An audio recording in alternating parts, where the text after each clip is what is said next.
What's up, guys? Welcome back to the channel. Thank you so much for jumping into another video. My name is Josh and I am just your average Joe day trader. Hey, listen, it just passed the 4 p.m. closing market bell on Thursday, August 14th. I'm going to tell you guys right now, I am exhausted. It was one of those days trying to keep up with watching the stock market, watching what was going on with some different trades that I had entered into in the pre-market. Even in the pre-markets, things were running really fantastic in the pre-market. But I also knew, guys, that the PPI report was coming out, and potentially there was going to be kind of a riff in the run based on the information of what the report looked like. But certain things I couldn't help, and I'm just going to give you a little bit of an update on some of those stocks and what was going on today, and just share some really, really amazing success stories, and yet still some that are struggling a little bit. So first, let's look at the total market together. You can see here the S&P 500, as we just closed, is up 0.03%. Not a stellar day, right? If we kind of open this up and take a look at it, you can see we closed at 646.85 or 6,468 points, which is not the all-time new high. But guys, I'm just going to tell you, we're still in this status up here in the new all-time high zone. So a really incredible result for the S&P 500. Barely closed green today at the skin of our teeth. And again, remember, we're still in post-market now. So it's going to run till 8 p.m. And then we've got the 24-hour market to understand things a little bit better as we enter into Friday. And you guys know I don't love Fridays because Fridays tend to be at times a bit volatile. There's usually some sort of crazy news that comes out on Fridays, and sometimes, unfortunately, at 4 p.m., which causes everything to go astir. And then you're running through the weekend, not really knowing what's going to happen when the market bell opens up at 8 p.m. on Sunday night or the 9:30 a.m. bell on Monday morning. But anyway, with all that said, the Dow Jones right now sits at a negative 0.02% and the NASDAQ at a negative 0.1%. So probably the biggest thing to share, and what did cause the market, the whole market, everything, it didn't matter what sector, what area, what stock, everything was on a rundown because today the PPI inflation data came out, and it literally, as you can see here on the screen, they put stock market today, Dow, S&P 500, NASDAQ hit pause as hot PPI inflation data cools rate cut rally. So what they're basically saying here, let me get rid of this young lady. What they're basically saying is that the PPI information has now come out, pretty much is going to put us in a position where Jerome Powell is not going to want to cut the rates, okay? And this is not a great thing for us, right? We actually rallied last week on some good news, and where Jerome Powell said, yeah, looks like we're going to go ahead and reduce the rate, right? Well, we were all expecting, this rate cut at the Fed's next meeting. But now no one's sure. There's a lot of uncertainty too if that's actually going to happen. And even it says here in the article, the vast majority of bets were still on a cut, but nearly 10% of traders were pricing in a rate hold. Meanwhile, bets on a jumbo 50 basis point cut evaporated. So this is not the best news ever, but I'm going to tell you, if you're a retail day trader, it wasn't horrible news for you, because what it did do, and let's just go to the market, what it did do for us was it caused this pause, which allowed for a lot of stocks, okay, including the S&P 500 today, to kind of step back. Okay, so we had overnight, there was some stuff going on. We had a bit of a hard drop this morning in the S&P 500 in all stocks. I mean, we could look at Palantir. You're going to see this hard drop this morning before in the pre-market. You can look at Intel, that is even doing extremely well today, had a hard drop, right? So SoFi, everything had this hard drop this morning. And then the market bell rang and a lot of things jumped back up. And that was good. The S&P 500 drove up, and then we had the PPI report come out and literally just devastated the whole market. You're kind of looking at this, on my 5 minute, let's go to 15 minute, and you can see that hard first drop, another drop. So it wasn't the best for the market today, but what it did do, and I think I said it already, was it caused a great opportunity for us to buy a dip. And that's what you want to do as a retail day trader. Sometimes even as a swing trader, you want to buy the dips because you know that it went down. It's going to probably pretty quickly come back up. And that's exactly what happened today. So you had this hard drop this morning, right back. You had this hard drop this morning, right back. Okay. And if we go to the average Joe best day trade stock list and look, number one on the list, Soundhound, right? Drop all the way back and better. Drop all the way back and better. So I hope you guys traded Soundhound today because Soundhound did very well for a day trader. Two amazing opportunities to make money in there. APLD, not any different. You had a nice opening. You had to make sure we were at bottom first when we opened. You could have rode that up. It dropped down with the entire market and look, spent the rest of the day pretty much on this upward trend. GTX, a drop it open, nice run up today. Ford, nice run up today. Guys, these are all the stocks that I talk about all the time that are the best day trade stocks. You need to pick one or two and make that your stock. Like for me, everybody knows my stock, my ticker is APLD. I'm in APLD every single day. I made money in APLD today, was very distracted by WULF today, which is another one of our best day trade stocks. Matter of fact, that's the next one on the list. And I'm going to share with you some of what's going on here if you don't know yet. But you got to pick your ticker, pick your stock. Okay. And I even know there's some guys in the Discord, some guys I trade with that, are constantly chasing the next best thing, right? Don't be the barracuda in the water looking for that shiny thing. Pick 1, 2, or 3 companies. Do your research, do your due diligence, and learn everything you can about that company. And then make a decision. Is this the company that I have strong belief in, that I can have faith in? And go back and look over 30 days at its everyday trend, right? You want to look and see. Okay, obviously WULF is not a good example, but let's go to APLD, okay? And go to 30 minutes, all right? And when you click on 30 minutes, well, now you want to look at the daily trend. So we see about opening, hard drop, and then it rides up. Okay, today it dropped with the market. It rode up the rest of the day. Go to the next day. Opening market, drop down, and somewhat a ride up. Point is, you got to find the stocks that you like. I know some people like to sit and have the scanner going and it calls out something. WULF, WULF, WULF, right? It's robotic. And you go and you run, you look on the chart, WULF. And when you get to WULF, you see that it's already $2 up. Well, you kind of miss it at that point, right? Now it becomes almost like you have to make a decision. Is this FOMO, or do I still know that this stock has got gas in it? It's going to continue to run. That was WULF for me today. But why? Because I've got people that I trade with that we've been talking about WULF for months. And I've been trading WULF on and off for more than just months.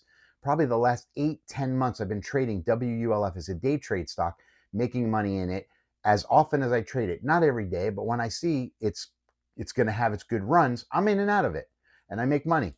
Okay. So enough dad talk. Then guys, find those stocks that are good for you. Don't chase what everyone thinks is the next best thing. Stay away from Reddit, stay away from social media, stay away from X, where everybody's hyping up these different stocks, brand new stocks, because most of the time you end up either getting rug pulled, or you end up getting in at a point where it's too high and you're buying high, selling low. And I've been seeing it over and over and over again. And I can't say enough, guys, if you don't have the stock you're going to buy tomorrow, if you don't already have, okay, like you see here, support and resistance levels, then you have no strategy. You are guessing and you are trading blindly, okay? You've got to have a strategy in order to make money, not lose money. Okay. And I can't say that enough to you guys. And I hate hearing those stories about people losing money and, having to sort of figure out how to get back in. I was in a horrible play the other day. Absolutely played an emotional play the other day with Circle. New IPO, got into it with another gentleman in Discord. We jumped in together. And I saw what was happening, and I turned, sold, got out of it, lost like $400. Okay. Um, it happens. It absolutely does happen. You got to take risks sometimes. And that was the day I went crazy. I even shared in the video that I was having one of those days where I was just buying everything, just like going nuts, played some scanner plays, did a bunch of stuff, but I don't like to trade like that. I like to wake up in the morning, the night before I already have set in my head, tomorrow I'm looking at APLD, I'm looking at WULF, I'm looking at NVTS, I'm looking at BBAI. I'm telling you right now, those 4 stocks are already on my list for tomorrow morning. That's what I'm going to focus on and I'm going to look at. Now, something else may pop up tonight in the news, something may pop up in, in a chat. Absolutely, I'm going to take a look at it and see what does it look like, what's the potential. But chances are it won't be something I trade because it's the first time I'm talking about it. Okay? Anyway, guys, just make sure, do your due diligence, do the right thing, be smart about your plays, make money. Don't just dump it in there and hope. You got to know what's happening with the company, with the stock. So with that, let's talk about WULF. What happened today in WULF? Well, WULF has been at a point where we have literally been waiting for it to break out, to hit that $6 range and get basically, on a breakout, on a run. Okay. WULF, we've been sitting in for about that 4 or 5 under $6 range for a long time. And finally, they had earnings last week. They had decent earnings last week reported, but they said, hey, we're pausing. We're not going to have our conference call or a web call yet. We're going to postpone it a week. Well, everybody's like, well, hey, why are they postponing a great earnings call for a week, right? Because they were getting ready to make an announcement. And I know that I had sort of shared it. Hey, potentially there's going to be some sort of announcement. I don't have anything to back that up, but that's what the potentially is what's going to happen. And we thought like, no, it's probably just this, or maybe it's just that. Okay, well, they made an announcement. Let me just tell you.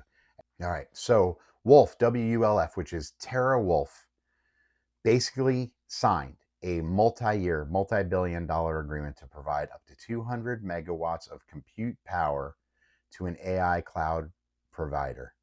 Okay, now that may not sound like much, right? But here's the deal. It's being backed by Google in exchange for a potential 8% stake in TeraWulf. So now Google is backing TeraWulf, WULF. Huge deal, okay? Literally, they closed at 1:09 p.m. They were up 44%. Let's take a look and see where they're at in their percentage now. They are up 59.52%, sitting at $8.49. They closed at $8.71, so a little bit of a pullback. But this is going to continue to run tonight. This is going to run. It's not a 24-hour market. We only have till 8 p.m., but I would almost be willing to bet at the 4 a.m. market open tomorrow morning, you're going to see a gap up because there's probably a lot of institutional set buying right now. There's orders being placed. This thing's going to continue to run. It already did. It was at $5.49 in the pre-market and sitting at $8.50 right now as we speak. An amazing runner. And I was in it. Matter of fact, I got in, sold it when it dropped a little bit, bought it at the dip, got back in. And you can see right here, I got in pre-market. I had it, actually had it from the day before because we expected with the conference call with that potentially a report. I got back in about $5.30, sat here, opened up with the first candle 553, and it just kept going. And let's see, on the 15-minute candle, okay, I waited here. I sold about here when it started coming down. I bought this dip, ran it back up. There was another dip, sold, got back in. I'm in it overnight because it's going to continue to run. I want to say I'm probably up over $1,000 on it right now, which is great for me, guys. Listen, my goal is to make at least $100 per trade, per stock, per day. And I know sometimes you guys laugh at me like $1,000, like big deal. Some of you guys make 10, 15, 20,000. I get it. That's awesome. I'm not there. I buy 500 shares, 1,000 shares. I'm just not into that super big boy stuff because I like to have a little bit more control over it. And I like to be able to do multiple trades throughout the day. You can't buy 10,000 shares of a stock because you're all in. And I don't like going all in on one thing. I want the opportunity to play into things I've done my homework and my research on in the day. Maybe if my account gets to $500,000, I'll be able to do that one day. But for now, I'm very happy the way I trade. And, it's a cautious way to trade. I like to manage my risk and I know my risk tolerance. So anyway, WULF. CX Cement was down. A lot of the material provider stocks were down today. IEG Gold, a little bit of volatility here. SLDB on a constant down today. Now, I want to share this one with you because I just launched the video yesterday and I keep trying to sell you guys on this one. All right, BBAI. BBAI. Guys, BBAI. Look at what BBAI did today. Okay, now we're not back where it was, right? From the drop from a really crappy earnings report, but we may not be back to where we were, but you should be making money as a day trader on this. Absolutely. Okay, look, market opened up this morning, BBI, $5.60, ran all the way up to a high of $5.99, came back down with the market, PPI data, and look what it did again. Now, you would say, if BBI was a dead stock, dead company, would it keep running up? Would it keep trying to push the envelope back up? No. Okay, so let this be another part 3 of me selling BBI out there to people. Not financial advice. Please, guys, not financial advice. I need to put something along the bottom of my screen that's there all the time, all the time. Not financial advice. Don't buy, sell, do anything because of me. And many of us believe, a lot of YouTubers, the information they share on YouTube is crap. Okay, I'm sorry. I watch a ton of the different YouTube people. There's only a few out there that are really good. And I'm just trying to share with you what I'm doing and my opinion based on what I believe the good ones are telling us. Okay. There's a lot out there. They're fake. They're not playing right, not playing straight. BBAI is not dead, guys. Okay. Nice run up today. Great opportunity. I made money in it. Came down. Great run back up today. I made money in it. I'm going to keep making money in it until it's done. Okay. Until it gets back to that high point where we're, at a point where now it's just going to continue to grow. And I'm excited for BBAI. All right. Grab the Korean Uber, not really great today. Half the day run up. Okay. Let's go to some of the big boys real quick. Mid-priced Rocket Labs had a nice morning, came down with PPI and didn't really come back. Ionic was one that half day after coming out of a bad rundown in PPI, nice half run up for the day. Carnival stayed sort of flat. Intel is the one right now at the White House, meeting President Trump, talking about Intel. Look what it's doing here, guys. At the end, it's sort of, we knew it was happening, building up, and now all the way up, guys. It's running $24.73 right now in the post market. Nice. SoFi struggling a little bit, but a nice half day run up. Okay, so there's a lot of really good things going on in the market today, guys. And you just have to pick and choose and decide which ones you're in and which ones you're not. Anyway, wanted to share a lot of that with you guys. Hope you did have a green day. Drop me some comments. Which ones did you make money in? And what am I overlooking? What am I not seeing? Guys, I'm working on the next list. It's going to be coming out next week for the new best day trade stocks. There might be some companies that might surprise you. And there's some companies on there that may drop off the list that you might be like, I'm not surprised. But either way, guys, if you're here for the first time, welcome. If you hadn't subscribed yet, hit the subscribe button for me. Hit the like button for me. Hit that notification bell to be notified every time I upload a new video. Thank you for being here. Josh out. Peace.